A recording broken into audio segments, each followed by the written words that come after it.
In the long years of my retirement, if I have become what is sometimes called a figure of fun, I can hardly complain.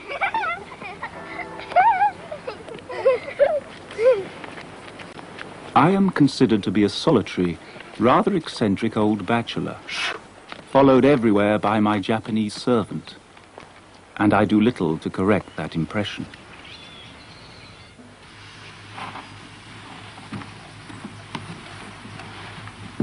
I'm going to write it all down, Saburo. No one will read it, but what does that matter? I shall start today.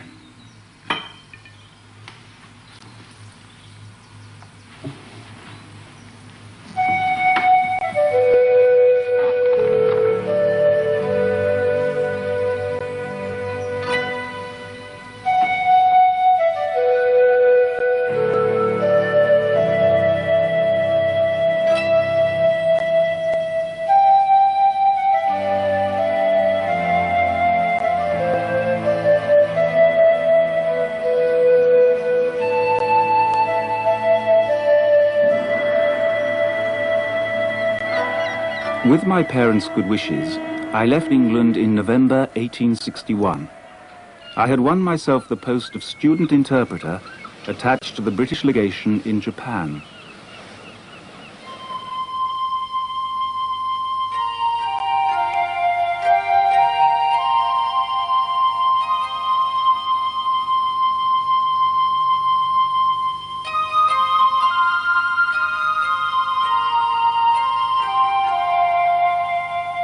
In my mind's eye, I had a picture of matchless scenery. Irregular-shaped hills covered with dark trees would lead the eye up to the magnificent cone of Mount Fuji. This was a land, so it seemed, where the sky was always blue, and the whole duty of man seemed to consist in lying on a matted floor in the company of rosy-lipped, black-eyed damsels.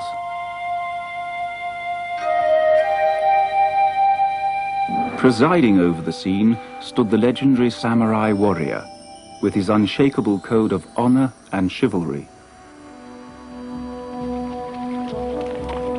The truth would prove to be very different.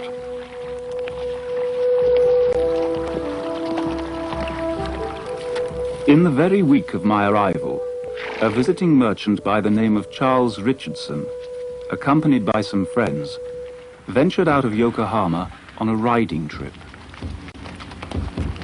Look, over there.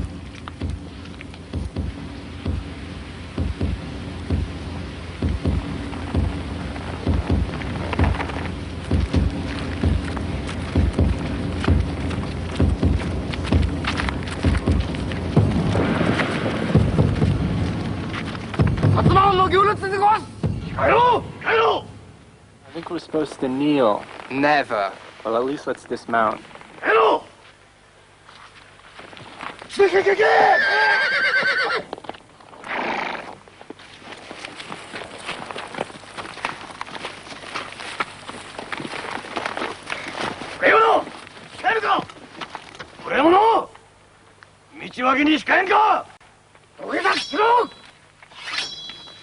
is Burnvale!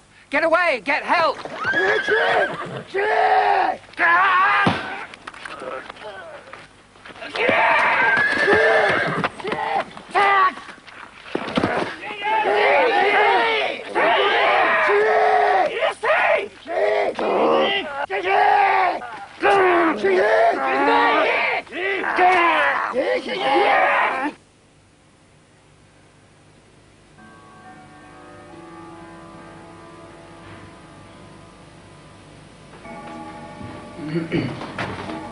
You must be Satow. I arrived this morning. Apparently Colonel Neal is too busy to see me. He's got trouble. Plenty big trouble. Willis is the name. I've been asked to settle you in. These your bags? Yes, the rest to follow. Your quarters are next to mine. I'm the doctor around here, by the way, so if you pick up any local ailments, Willis is your man.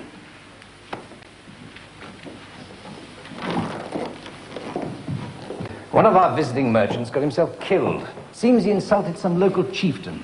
Easy enough to do. They're a touchy lot. But that's terrible. Oh, it's understandable enough, really. They hate us, you see. We British most of all. We're a set of tyrants from the moment we set foot on Eastern soil. Japanese swords are fearsome weapons. I've got one in my quarters. They can slice through a man from the shoulder to the navel with one blow. I don't suppose you care to see the body. Thank you, no. Squeamish, eh? What did they do, Richardson and the others? Failed to show proper respect to some local chieftain. In China, they call it the kowtow. I don't know the Japanese. Would you? I mean, show proper respect. Oh, in Richardson's shoes, I would have been grovelling in the dust. But he was an arrogant fellow, so he paid the price. It's quite a price. The Yokohama that Willis introduced me to was my first experience of a raw, rough frontier town. And I have to say there was a fair sprinkling of merchants who did not conduct themselves with the strict propriety of students at a theological college.